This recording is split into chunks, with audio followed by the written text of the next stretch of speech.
We are Irish Side of the Moon. Freedom of information, personal empowerment. The Irish Side of the Moon. I still have a dream. There are many sources of energy available. Everything is energy. My God, do we need this war? Free our mind. Corporations have taken over the world. Freedom of information, personal empowerment. The Irish Side of the Moon. When people ask me, am I a sound healer? I say, no, I am not a sound healer. I would mean that I would have individual clients. I would come and use my voice and send it into their bodies. I said, no, I teach people how to use sound to empower themselves. So I'm a teacher about the healing sounds, not actually doing it for them, but assisting them in their own journey.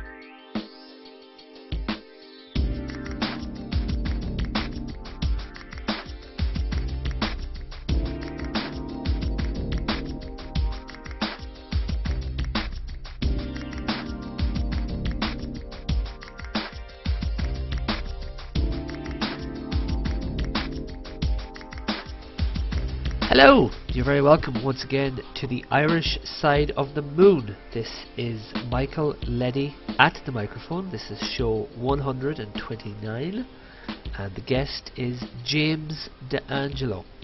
129 shows, not bad for a project that was supposed to be 10 shows. Started with 3 friends having a conversation around the kitchen table. And now we're up to 129 shows. It's alright, it's not bad at all. James DeAngelo is the guest in this particular one. This is definitely another one of those guests that falls more into Gabriel's remit than mine. Not because I'm not interested, but simply because I'm so out of my depth. Consequently, it was a very enjoyable interview because I learned a lot. This is all new stuff to me. All new stuff to me. Like mostly everything in life. And that's a good thing. So, James DeAngelo, talk to me. Right, let me see. What am I going to say about this gentleman? James DeAngelo is a lecturer, a pianist, a composer, a workshop leader and a writer on therapeutic sound and metaphysical subjects. He is considered a leading authority on sound healing practices. Since 1994, he has developed and evolved courses that focus on the theory and practice of therapeutic sound, primarily through the voice, using toning and chanting. His study of breath work, overtoning, tuning forks, self-actualizing psychology, his practice of sacred Sufi movements, and his initiation into Reiki healing form the basis of his work and his continuing evolution. His newest book, which I have in my hand, is Seed Sounds for Tuning the Chakras. And the subtitle of the book, which is very important, we'll talk about that during the show. The subtitle for the book is Vowels, Consonants and Syllables for Spiritual Transformation. And that's by James DeAngelo, PhD. You also get, and I don't know if we mentioned this during the show, but you also get, we probably did, you also get a CD, 66-minute CD is in a little envelope in the back of the book, and inside you get different 47 tracks, exercises and stuff that goes along with the book. Preparatory exercise is track 1, toning with vowels 2 to 11, toning with consonants is 12 to 19, and then toning with seed syllables, that runs from 20 to 47. Yeah, for anybody who wants to take up the book and use it as a sort of a textbook, sort of a how to get going with this, then it's made very easy by the fact that there's a CD involved in the book. As I say, outside my particular comfort zone, as it was, because I'm very lacking in knowledge when it comes to this kind of stuff, but fascinating. Really loved the book, really loved chatting to the gentleman. Very creative, very engaging gentleman, and very humble. A couple of times as we talk, he makes it very clear that, you know, this is very ancient knowledge, this is stuff that's been around for a very long time. He does not claim to originate it. He definitely puts his own spin on it and comes at it from his own perspective. But the way he conducts himself says a lot about this gentleman, and says a lot about why I warmed to him so much, and why I suspect you will warm to him also. James D'Angelo, PhD, author of Seed Sounds for Tuning the Chakras, joining me on this particular episode of The Irish Side of the Moon 129, and I'll be back at the end to tell you a little bit more about his website, etc. Well, I can do it now, I suppose. Soundspirit.co.uk. There we go, soundspirit.co.uk. Alright, okay, that's it. Let's listen to the show.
On the line right now with James D'Angelo.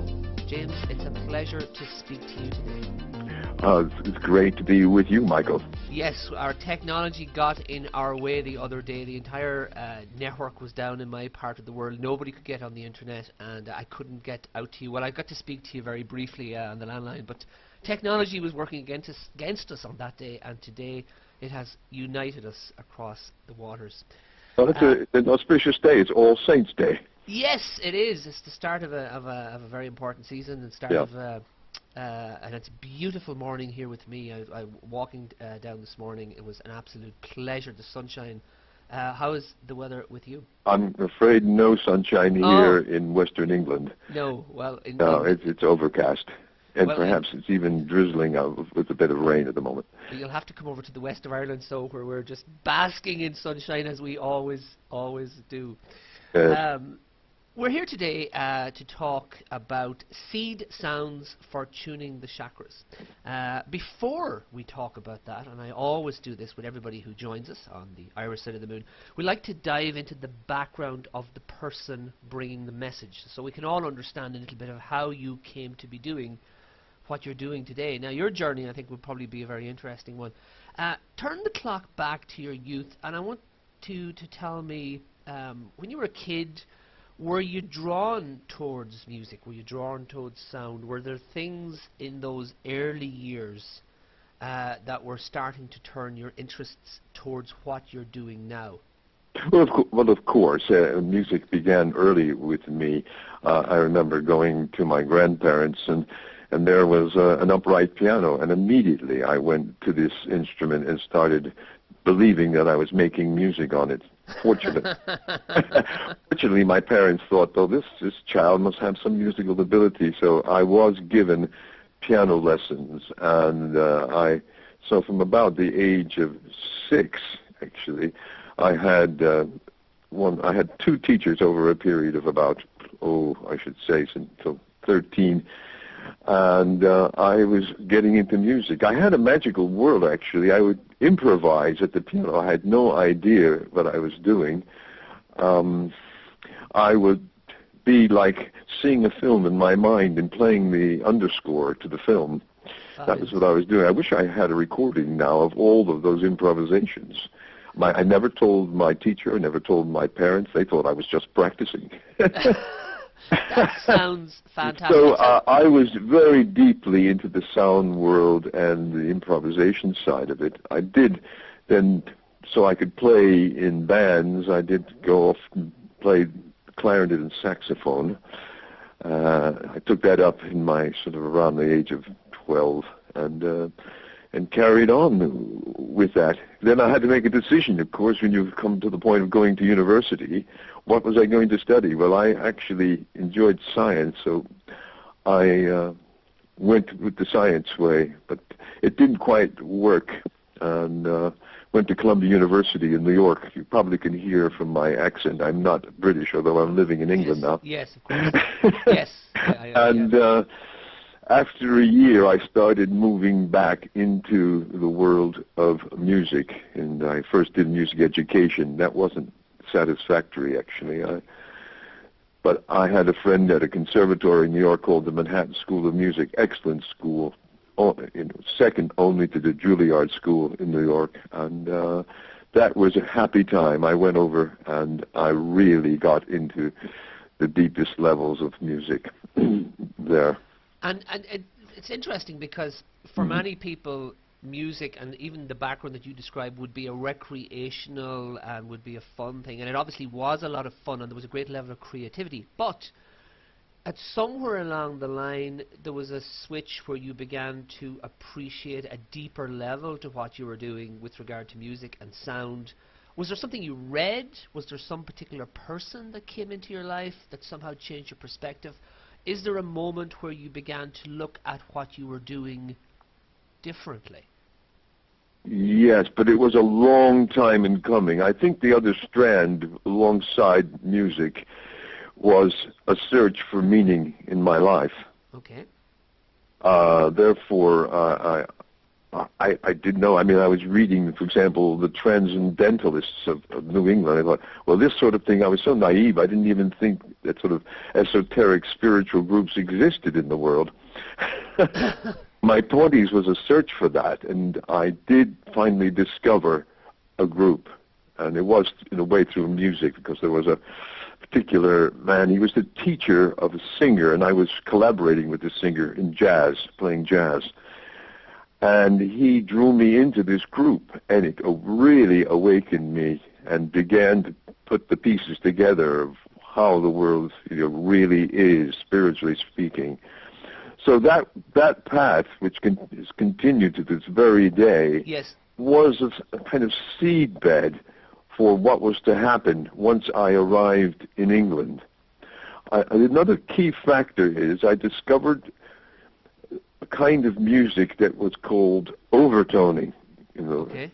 That was by David Hikes and the Harmonic Choir. They were based in New York, and many of their concerts were done in a magnificent cathedral in New York City called the Cathedral of St. John the Divine.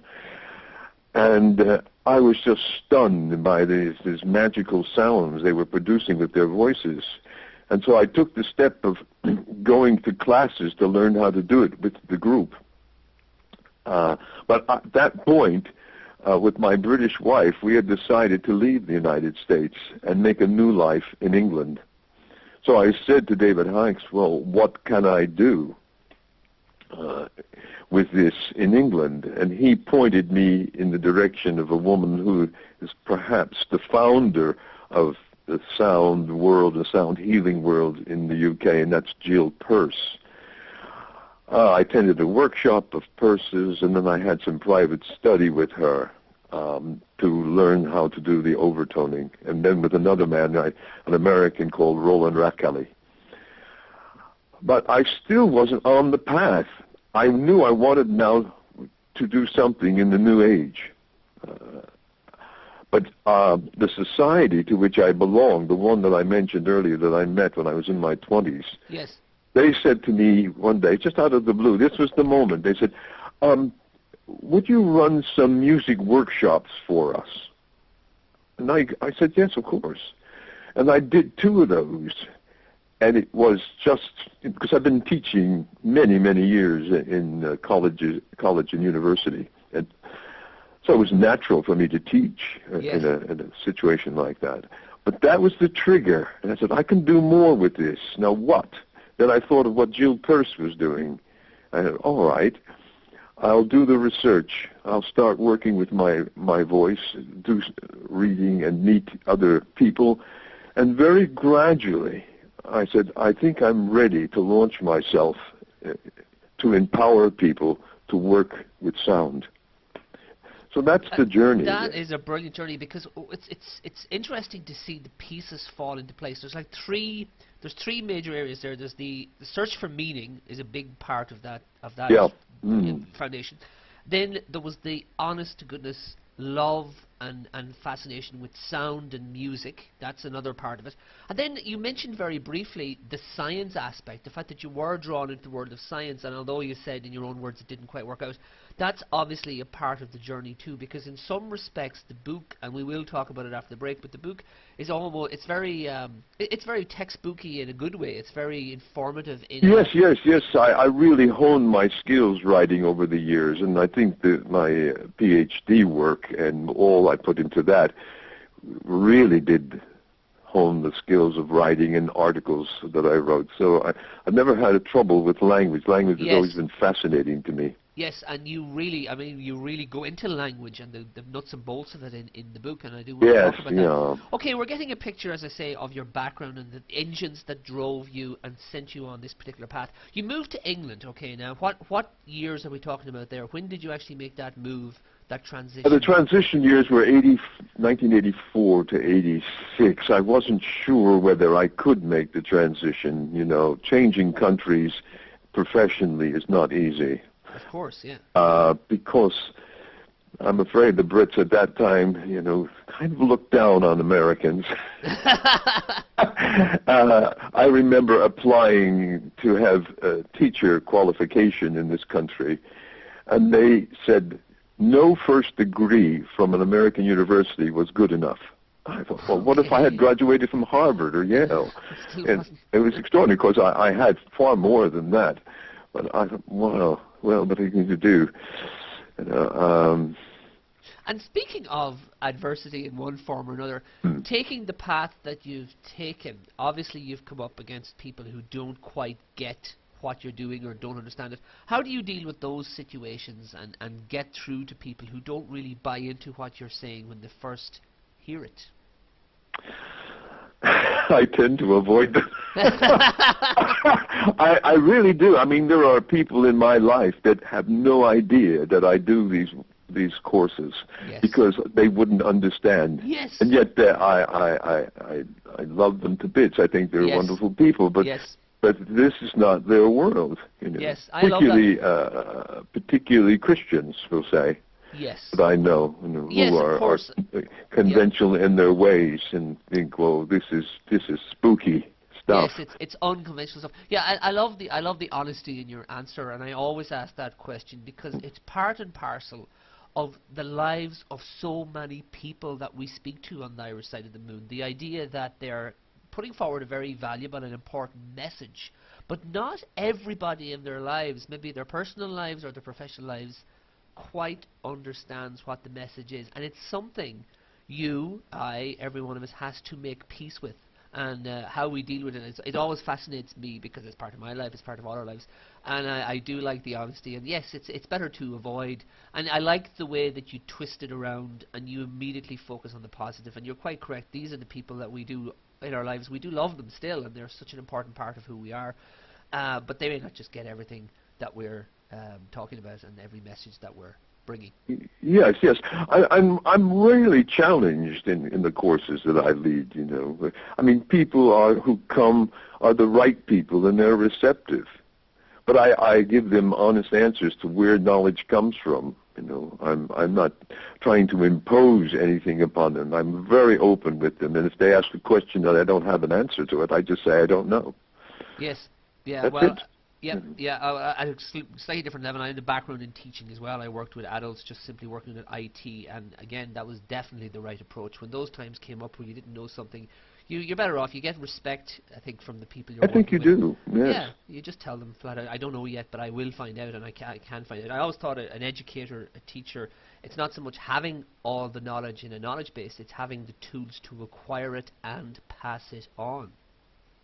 And I think I think the two sides of my life are balancing one another. I've never given up music for the sound healing. I'm composing more than ever now, and I've got a recording that will come out next year of my okay, music. right. So yes. I find that both, it's a good balance. I would never have thrown away, the performing and the composing for the sound healing only. Yes. I know others who have given up their musical life just to do the sound healing, but I wouldn't do it. No. Well, you sound like you're a happier person because of it. Because Yeah, you're I am a happier yes, you're wise person enough for it. to know. Yeah, you're wise enough to know what makes you happy. Okay, we're moving more towards the healing aspect, and that's what I want to talk about next. Tell me first of all, tell me about the courses, the classes, the people you meet, and how that came about, and in terms of what that aspect of your journey has been like, being in that position where you are the one bringing that knowledge to these people who are very, very eager to receive it. Yes, well, it's been an evolving journey to where I am now and what I do. The early days were experimental. I had someone who, I suppose, believed in me. He was the administrator of a center in London called the Helios Center, and he liked the ideas I had and supported them, and I began to hold just one-day workshops now and again. Yes. So it was experimental. I mean, I did things even as far out as from a man named Frank Alper, the Atlantean chants, as he had channeled them from Atlantis, or even doing sound games, just as a kind of light relief.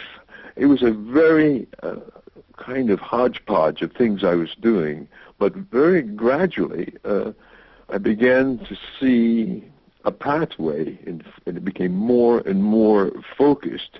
But the doors kept opening, so I knew I was doing something right.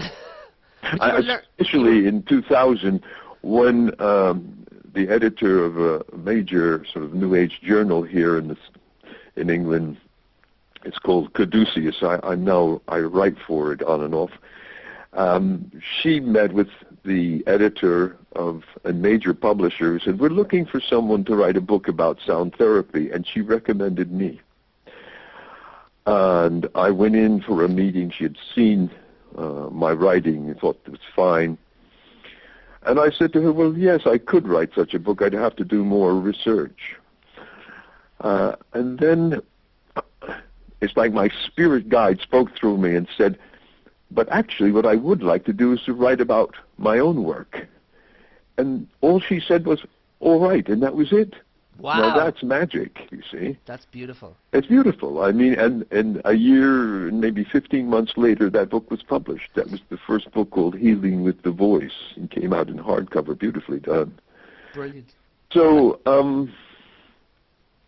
yeah, every step of the way, it's as though the angels up there are saying, "You're on the right path. Keep going. Continue. We're going to open doors for you," and being invited here and there. And it's become so refined now, down to this point where the chakras become so central to what I do.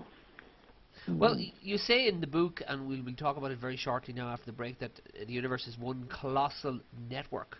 And that's a quote from one of the pages, and it sounds as if that's been your life in many ways, because one thing has connected to the next thing, and things that sound as if they are very different and seem as if they have no connection have come together to bring you to where you are now. And my last question was, I was going to say to you about the book. That was the last thing I wanted to say in this section. I wanted to say, ask you how you got into that.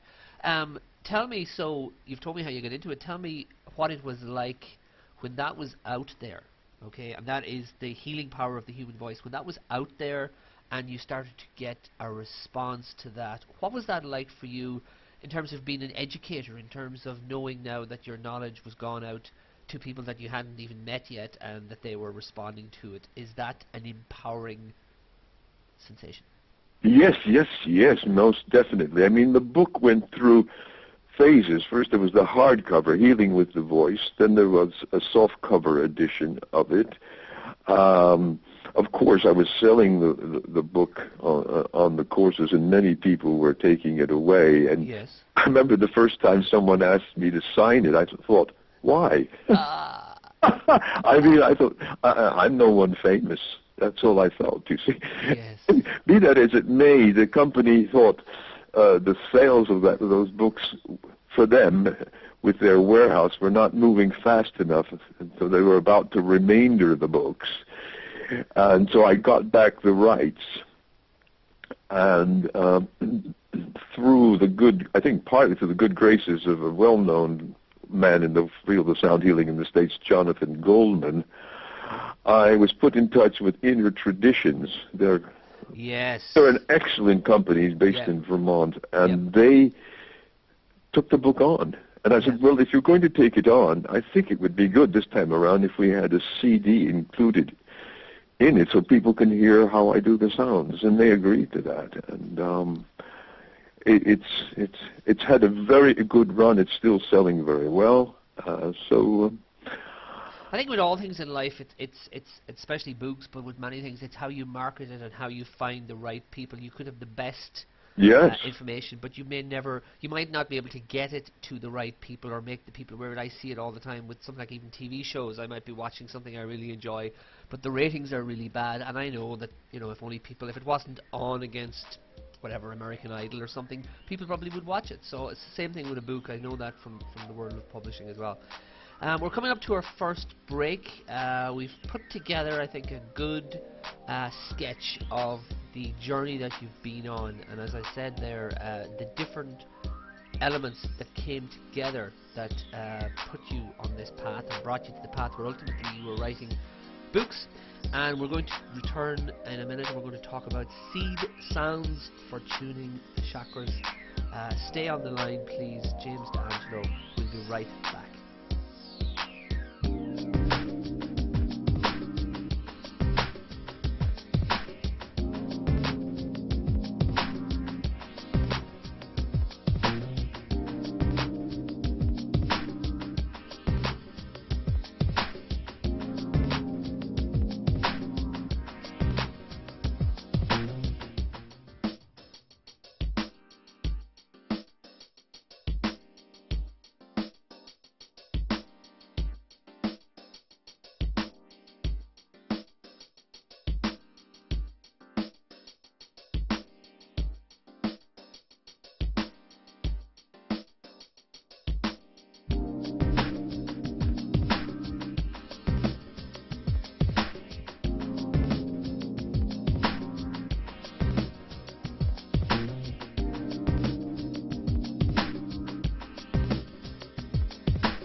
And I'm on the line right now with James D'Angelo.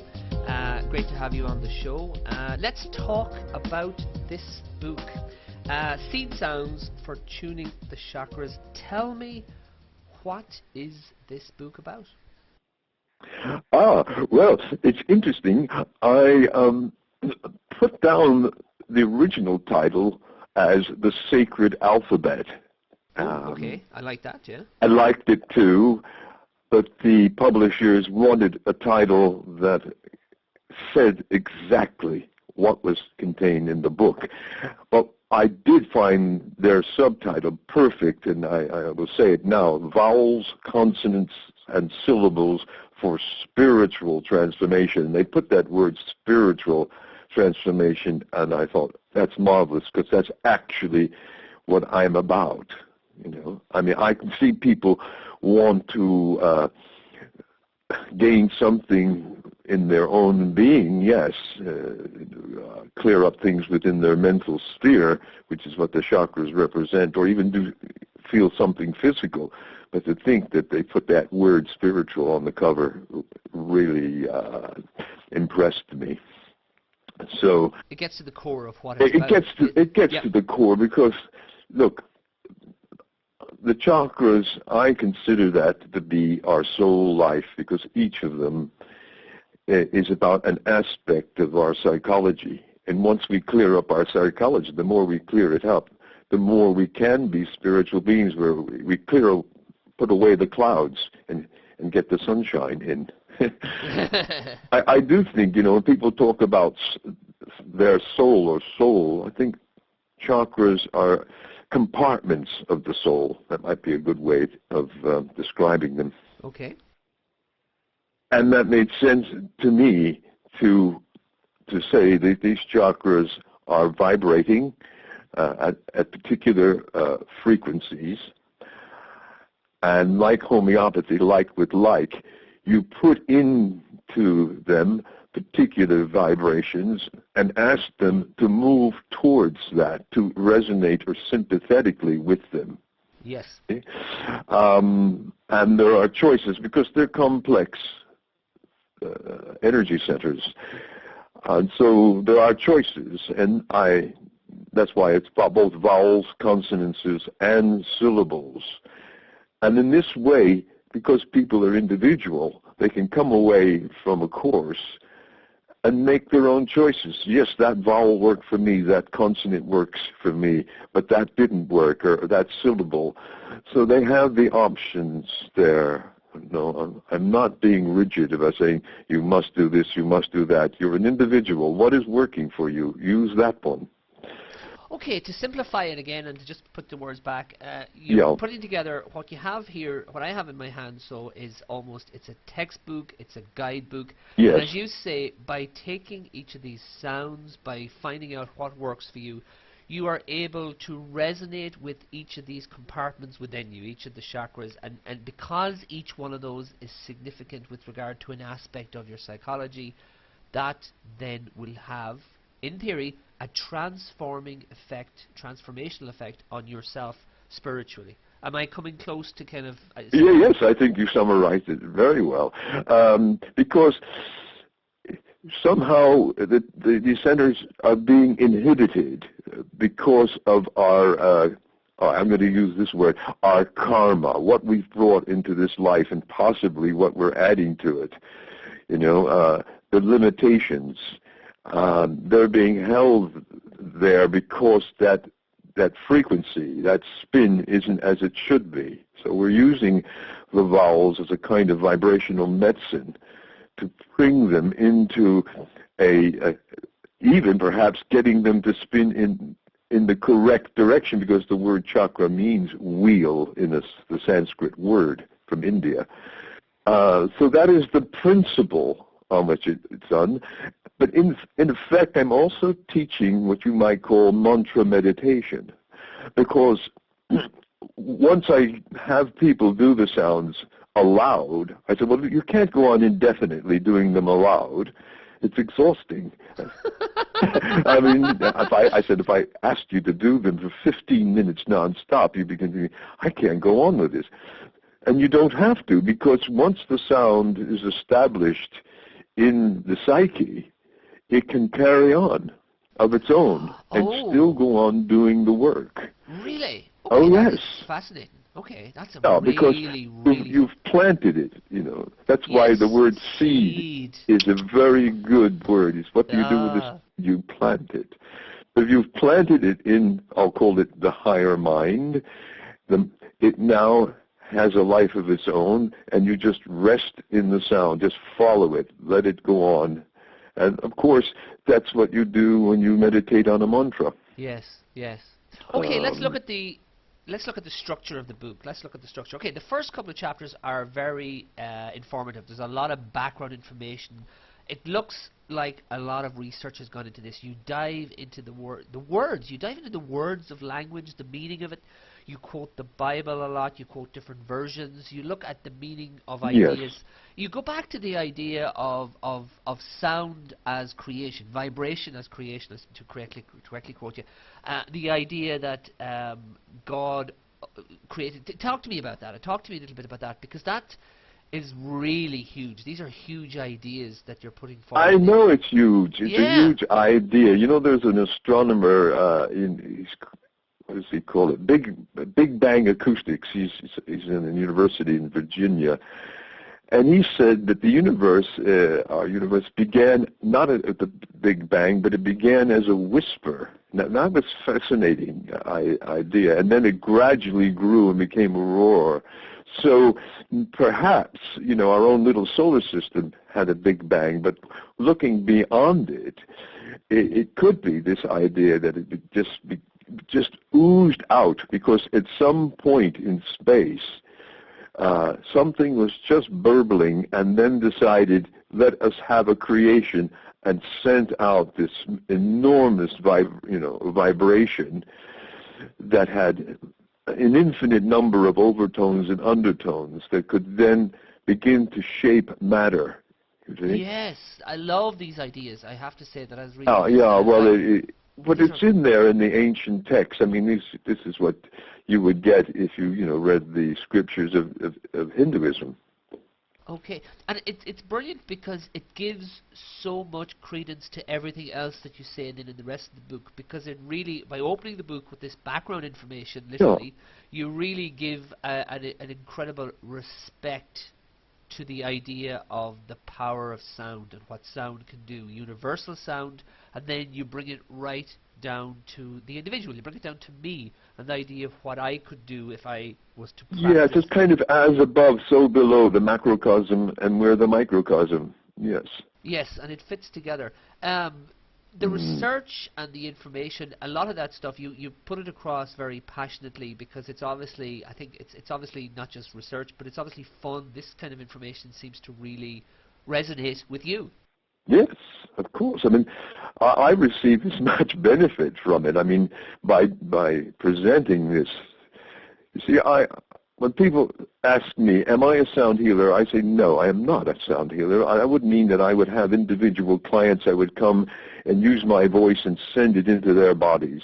I say, no, I teach people how to use sound to empower themselves. So I'm a teacher about the healing sounds, not actually doing it for them, but assisting them in their own journey.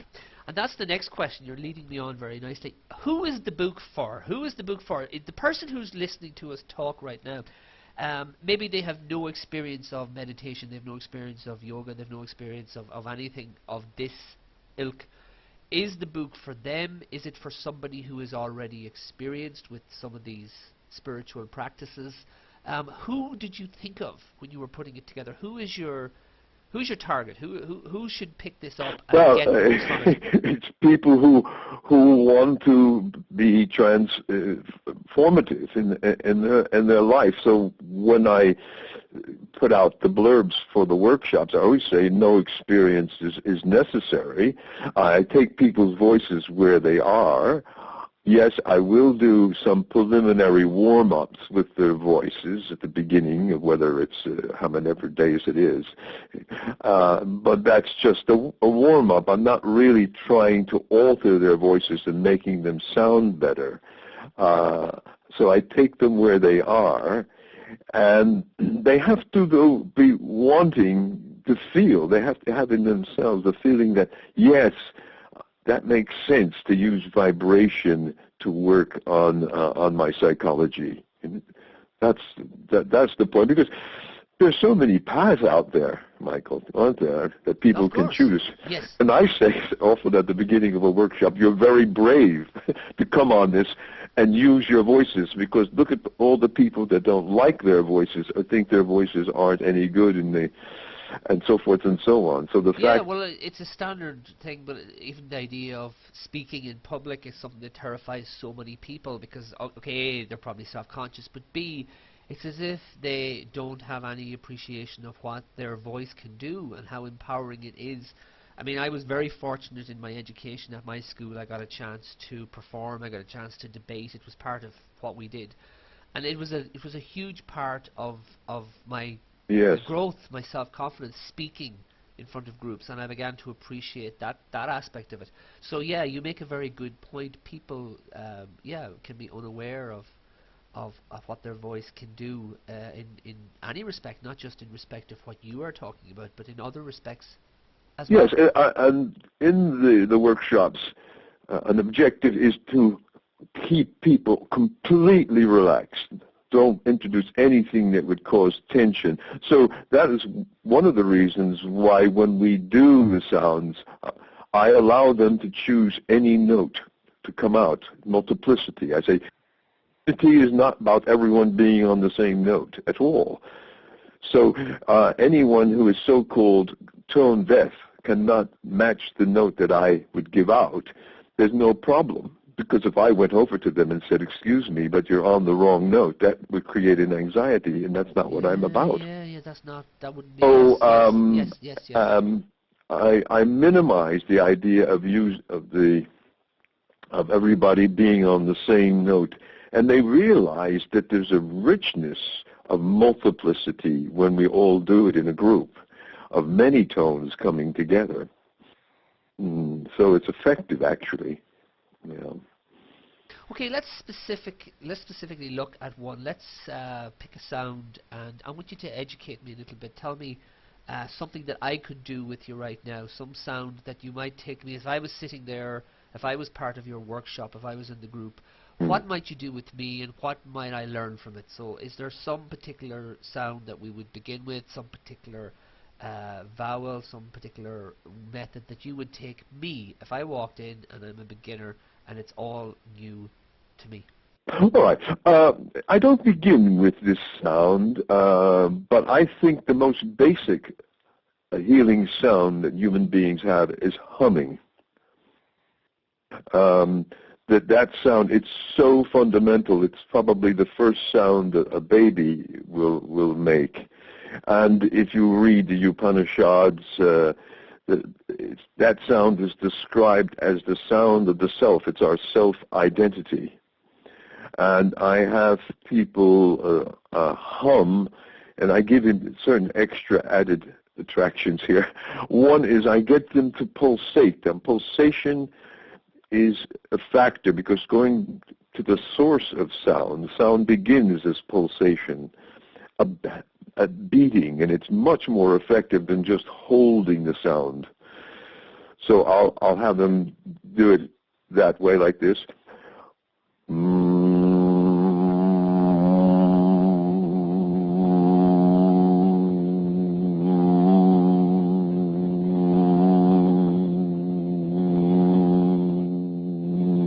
And so on.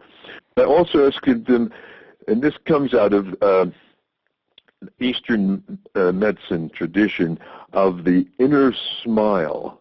It's a way of focusing on a particular point and just in the corners of your mouth feeling this smile, and you direct the sound to what again in Hindu theology is called the center point of the soul, and that is between the heart and the throat. And then to further direct it, I have them place their hands at that point. So they lay their hands on. And of course, throughout the day, the more they work with the sound, the more their hands become as healing hands, because they're circulating the energy back into themselves, out from the hands and back in, and so forth and so on. So that's as fundamental a sound as you can teach, and it's so simple to do.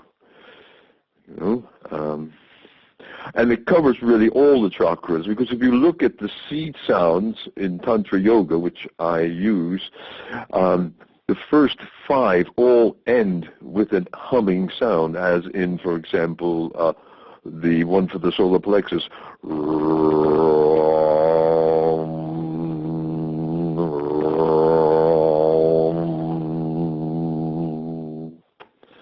So it's extraction.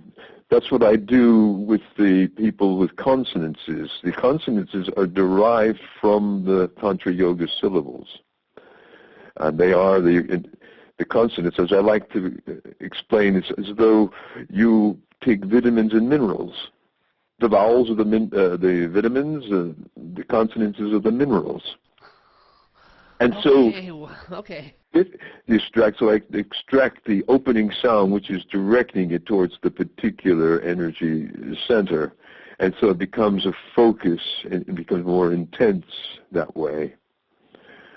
It is fascinating. I mean, for somebody who's learning about it, really, in some respects for the first time. Although I'll talk a little bit after the break. You know, of course, it's nothing new with me. It's been out there, but it's my particular take on it, and I think I have a particular way now that I haven't seen anyone else do. You know. But who knows? I mean, I don't know every person in the field. Well, fair enough. But yet, no, I would imagine you probably have, because from talking to you, it's obvious that you've brought together a couple of unusual disciplines to do what you're doing. Again, I'll go back to the scientific background and the science aspect, and the very fact as well that you're very you've great literate. You're very good with words in terms of the structure, and you're very good with the writing, and then you're very creative in the musical sense as well.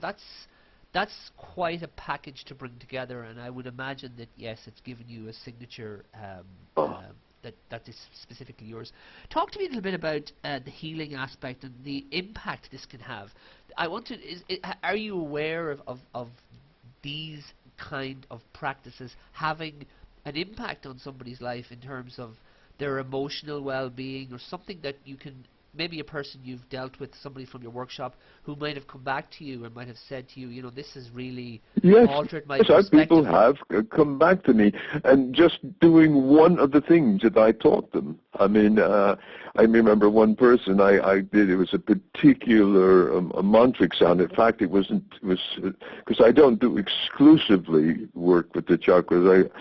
I bring in other dimensions, and so I'd worked with a particular breath mantra out of Buddhism, and she told me she put it into practice, and it transformed her life. Now, I have testimonials of people who do. I don't know how many people do, walk away and say, yes, I'm going to do this.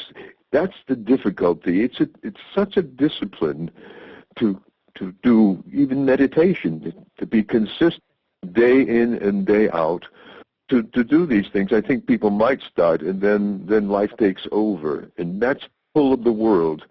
I'm afraid that's the difficulty. The pull of the world is strong, and people get wrapped up in their lives, and they get busy, and they don't know how to slow down and say, no, I have to make space for my inner life, because, well, and that's where they don't realize that's where their happiness is going to come, and not from... happiness is a key word there, because I've read, I think it was Dale Carnegie said, people will change, people do change, but what will make people change is having a direct connection in their mind between that change and their own happiness.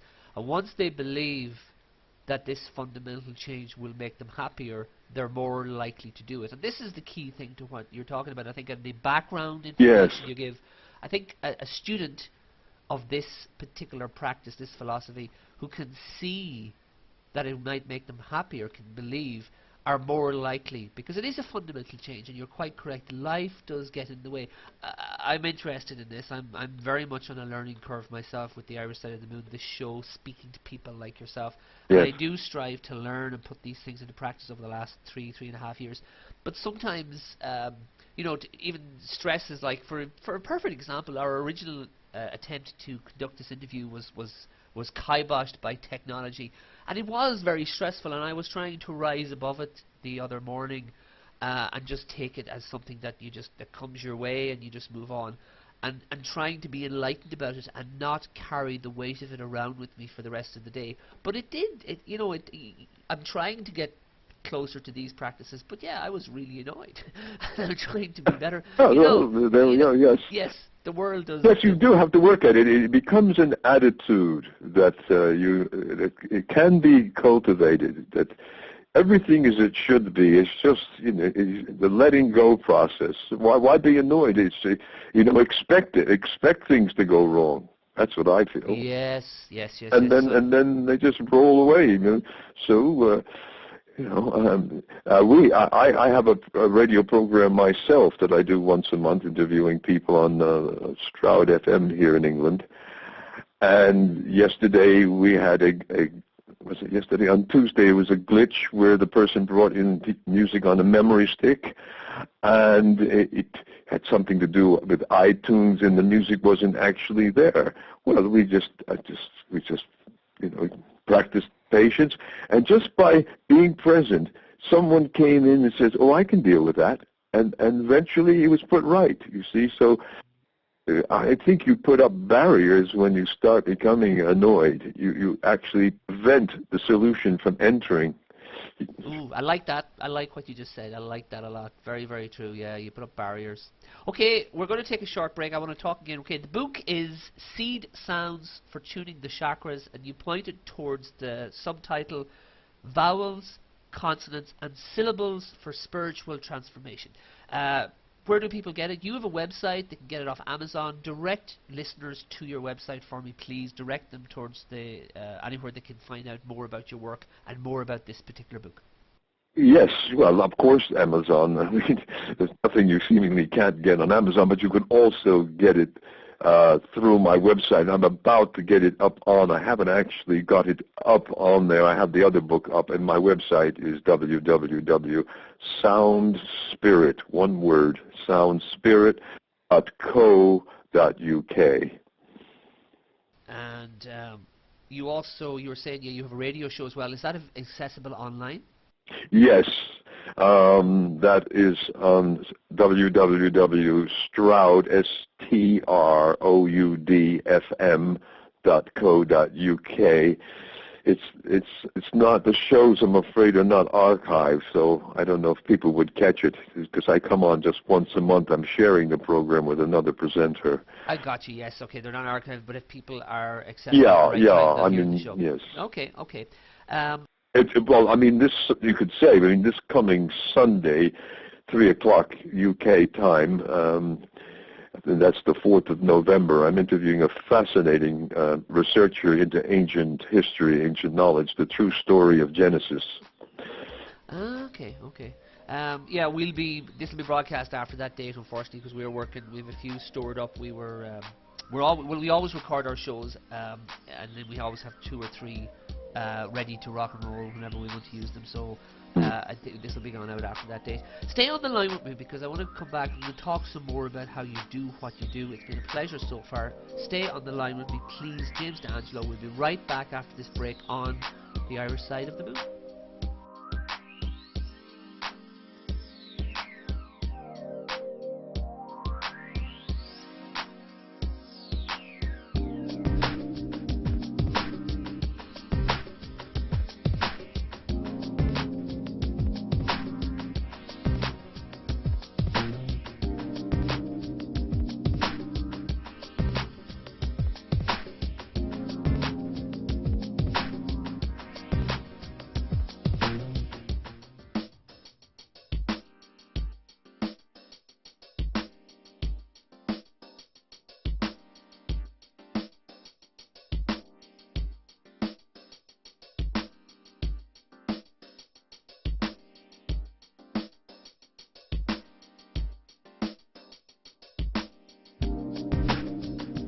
And I'm on the line, back on the line with James D'Angelo, the author of Seed Sounds for Tuning the Chakras, Vowels, Consonants and Syllables for Spiritual Transformation.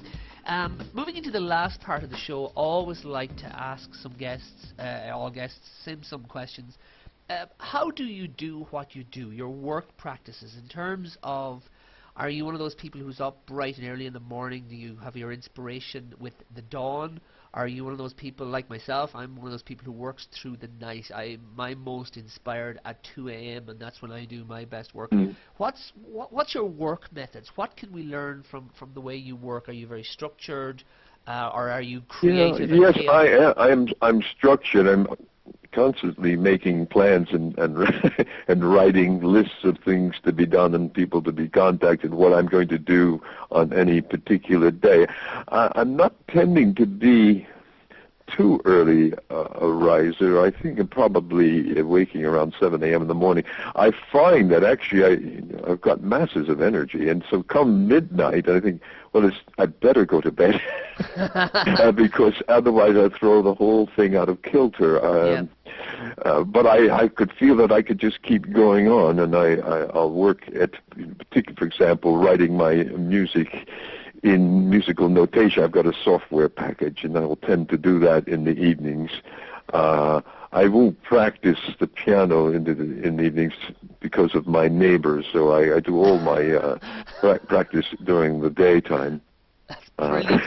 I like. I mean, they never say. I know they can hear the instrument a bit. The previous neighbors said that they enjoyed it, but I said, "Come on, even the exercises." That's a wonderful image, actually. And that's but no, I'm quite organized, and I'll point to the fact in my astrology I have a Capricorn at the ascendant, which is a person can suggest that a person likes to keep well organized and bring order into their life. Right. Another thing that's always worth asking, and it always gives great answers. Somebody listening to us right now, it may be somebody with a similar passion to your own, or it may be somebody with a different passion, but they definitely have a message, like a message that you have, and they are maybe on a stage where they might be contemplating teaching a class, or they might be contemplating putting together a book or something. Talk to that person for a moment for me. What advice would you give to somebody who, like yourself, has an important message or important knowledge or something that they've learned, and they want to pass it on, and they genuinely can see the benefit? How do you go about doing that? I know that things fell into your path a little bit with the book, the first book, but even so, in terms of having the discipline necessary, what would you say to somebody? Yes, I think the spiritual way is that you do it for its own sake. I mean, whoever it is, if it's there, they must create it. They must bring it out of themselves and put it onto paper or whatever form it's going to take. Then they should proceed to find an outlet for it. But if they're coming up against a wall, I don't know. It's an attitude, I suppose. But sometimes these things take many, many years. A good friend of mine, who is now a very well-known writer on the subject of Kabbalah and teaches it, he was telling me how many rejections he had from publishers before his first book came out. So patience is a great virtue, of course, but certainly don't be discouraged. Well, it's certainly true. I mean, I don't know. You see, I wish I could say more where my own path had obstacles in it, but it just seems that it didn't.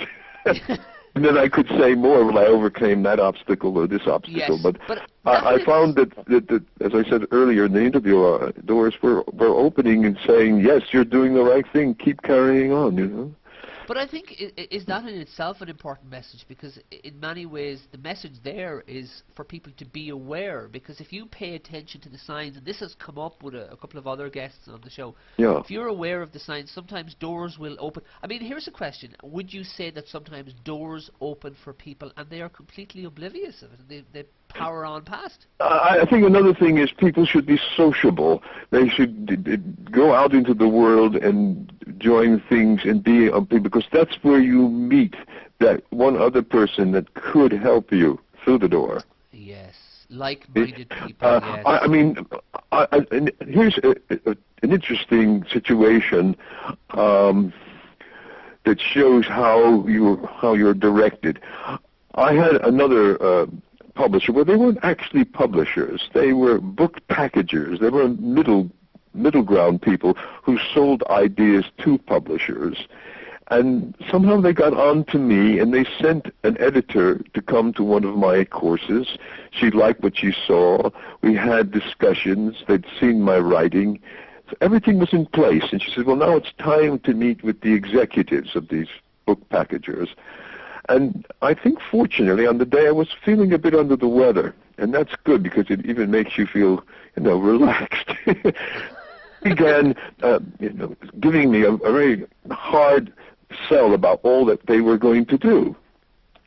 And when it was all over, I said, "No, thank you. Yes, that's I didn't do all this. Very calm. I said, good. That sounds interesting. Well, I'd like a few days to think about your proposition."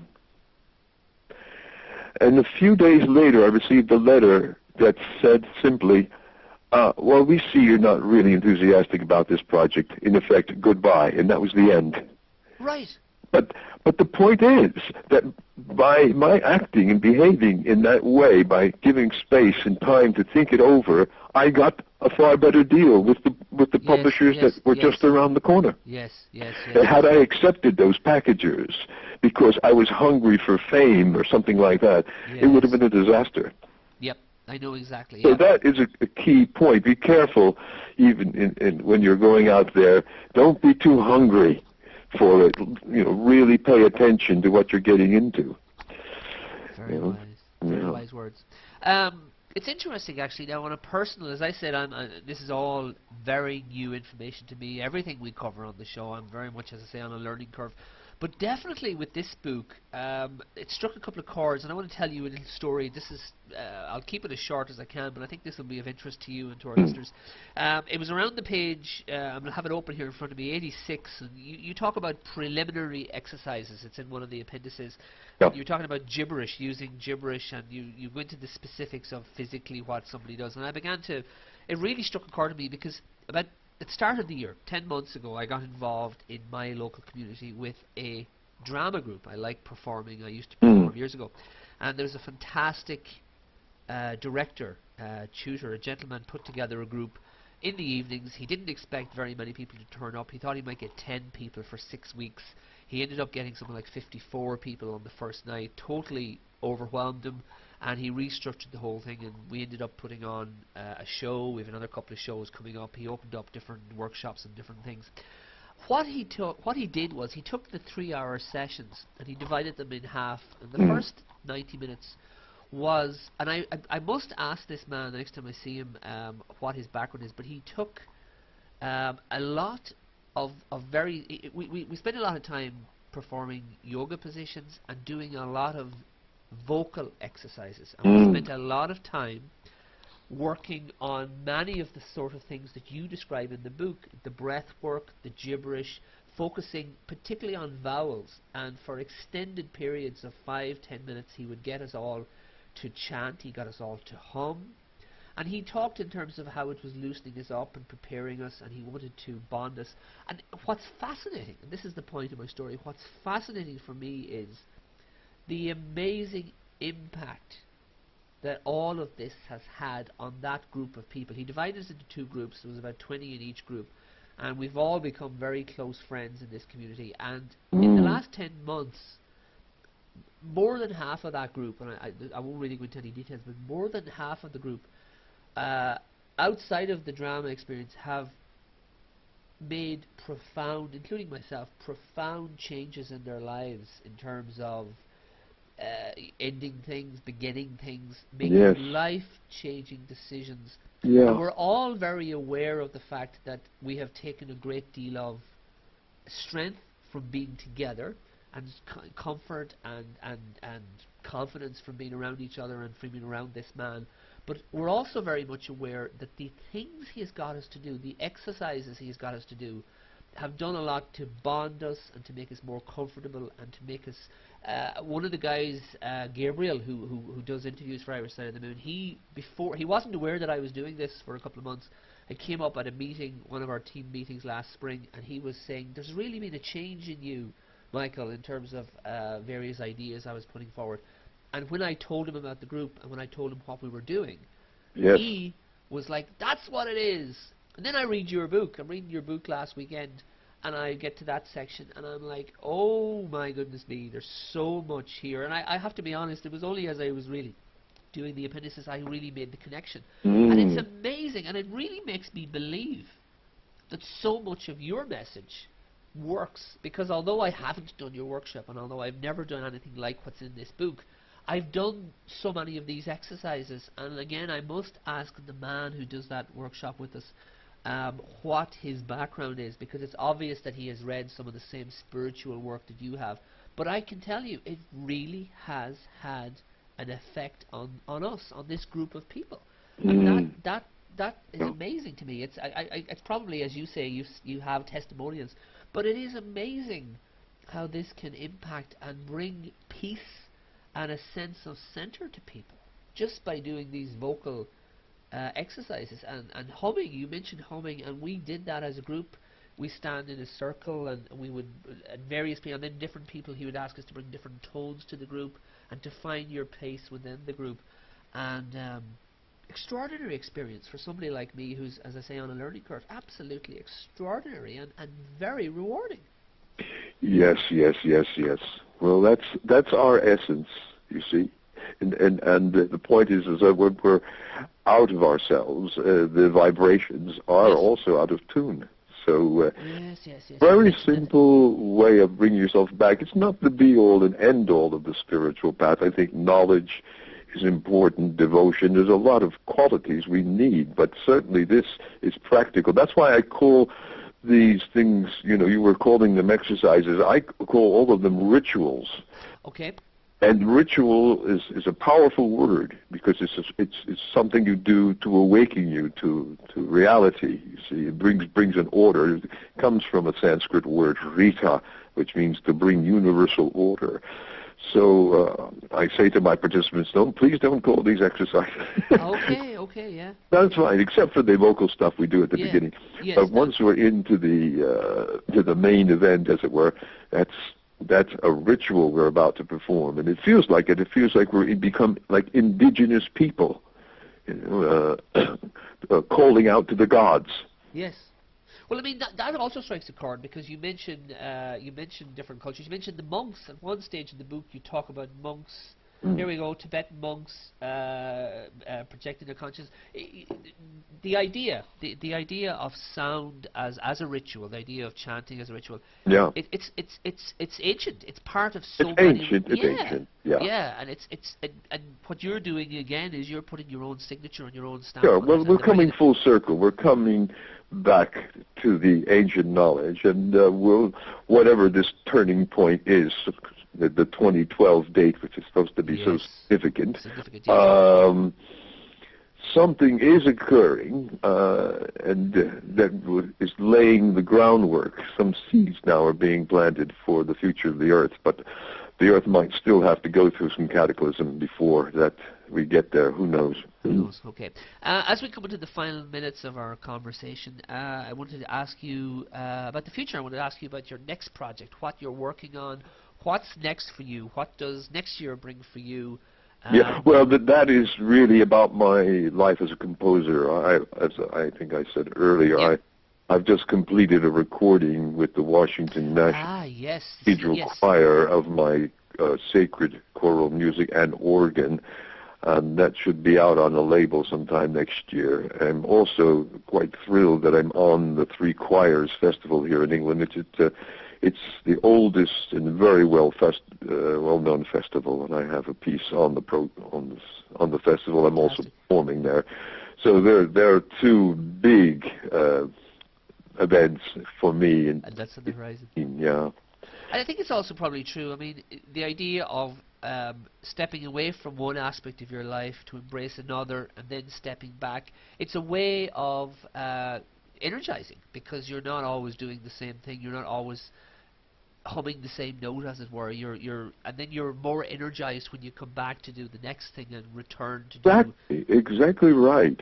I wouldn't wish to be running courses weekend after weekend after weekend. I pace them throughout the year. But, people still know that I'm here. I'm not hiding away either. I've got the balance right, I feel. Very, very true.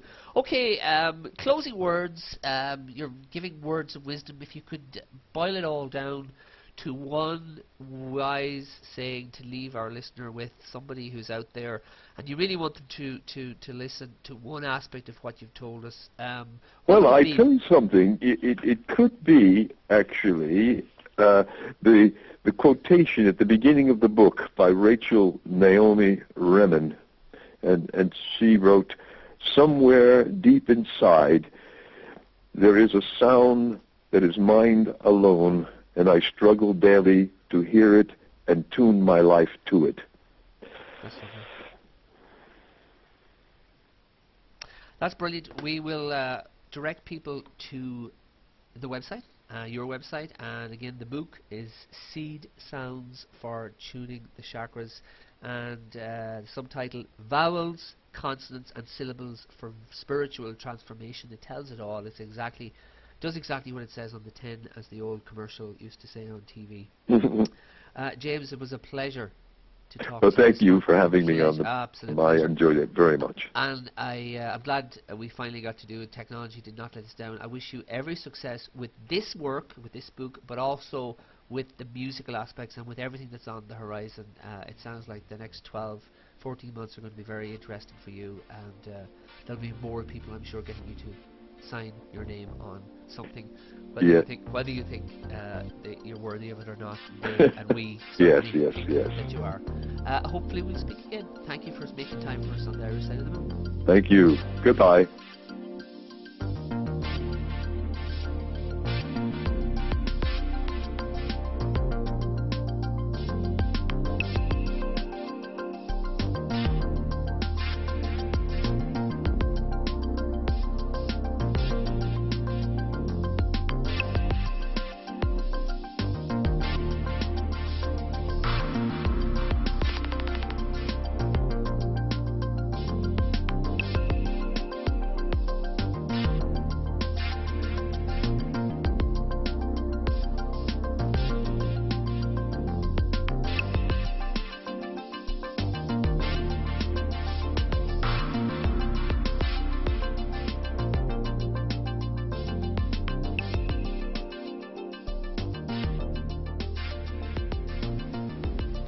And that was James D'Angelo, PhD, speaking of the Irish Side of the Moon, about his book Seed Sounds for Tuning the Chakras. And as I said at the top of the show, his website is www.soundspirit.co.uk if you want to check out more of his work. And he's also the author of a book called The Healing Power of the Human Voice. And that's James D'Angelo. A pleasure to talk to him, as I say, outside my area of expertise. I'm not sure what my area of expertise is. Marvel Comics, maybe, that's about it. Everything else I'm just learning about, which is fun, which is a lot of fun. And that was fun, because again, it was new to me. Something, just new to me, and that's why it was great. That's why it was brilliant.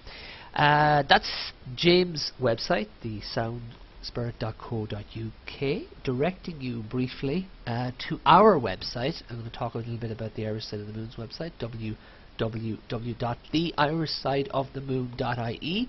It's been up now about 6 months as I record this, and the process of archiving all our shows, a laborious task, is nearing completion.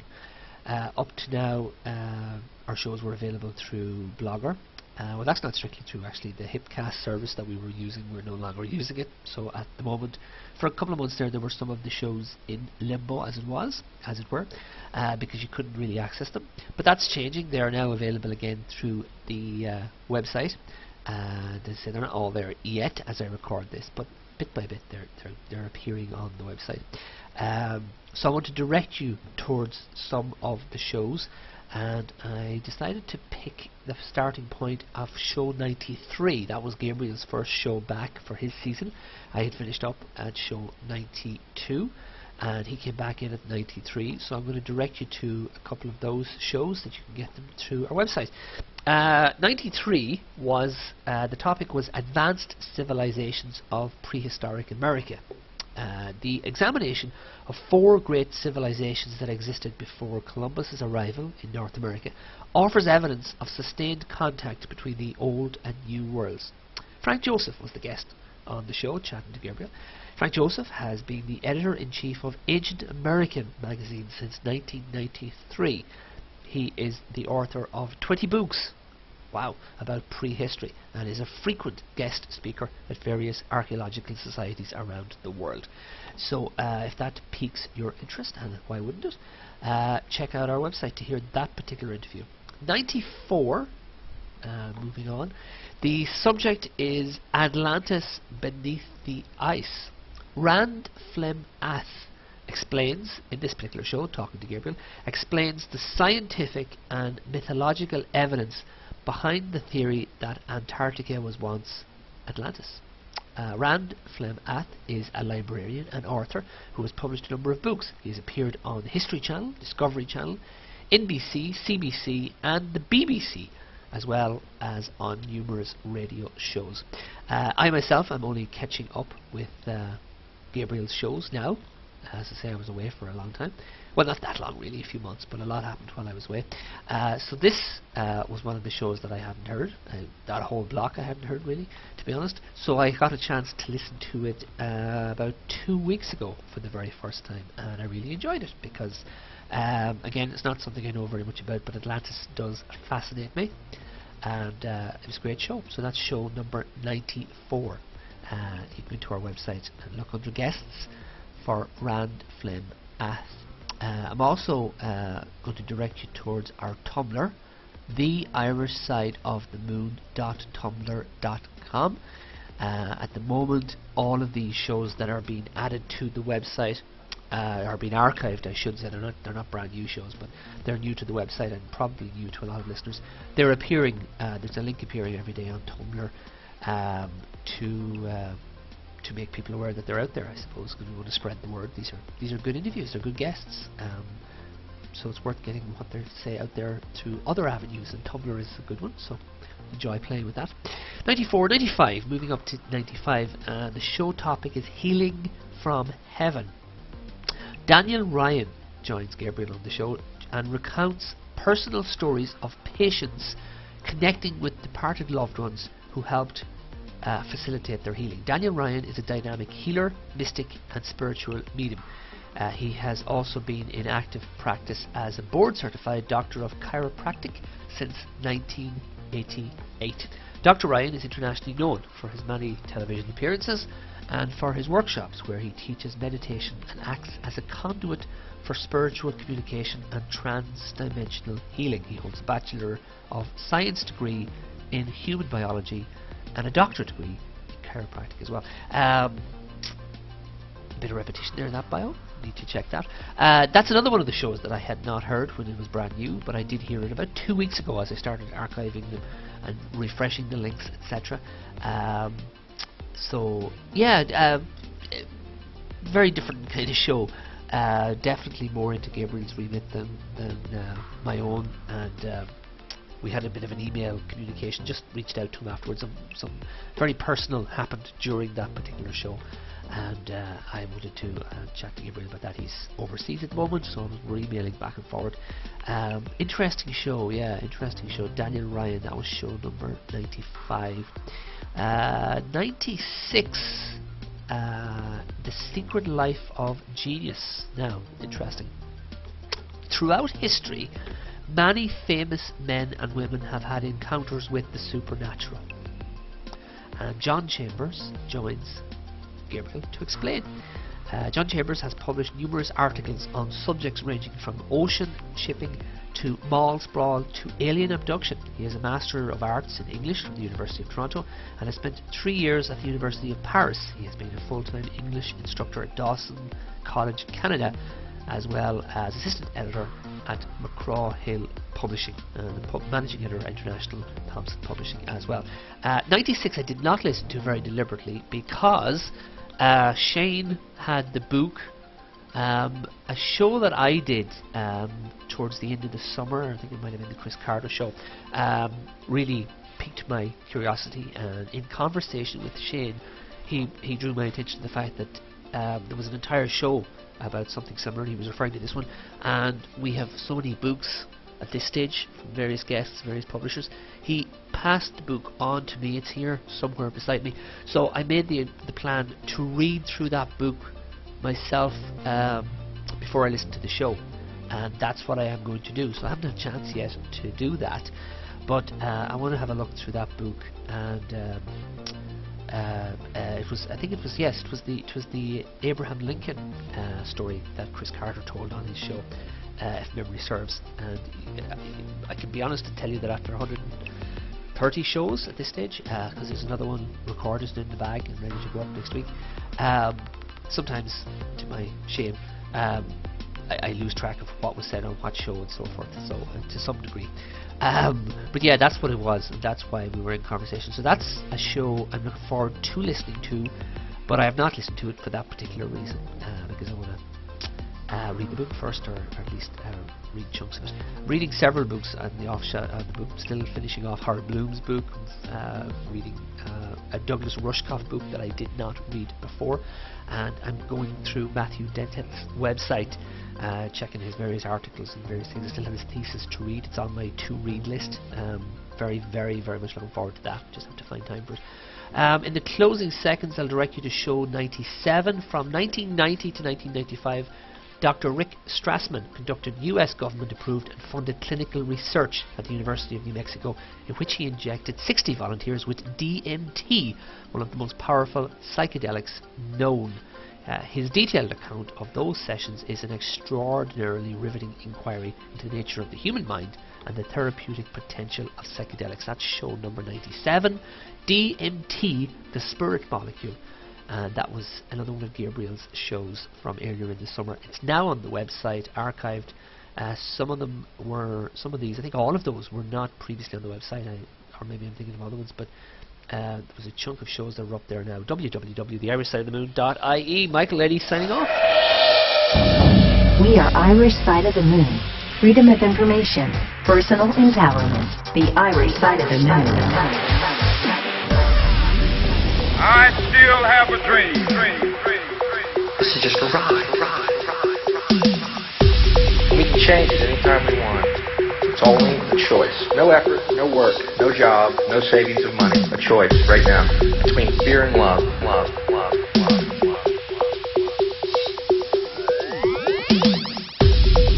Freedom of information, personal empowerment. The Irish Side of the Moon.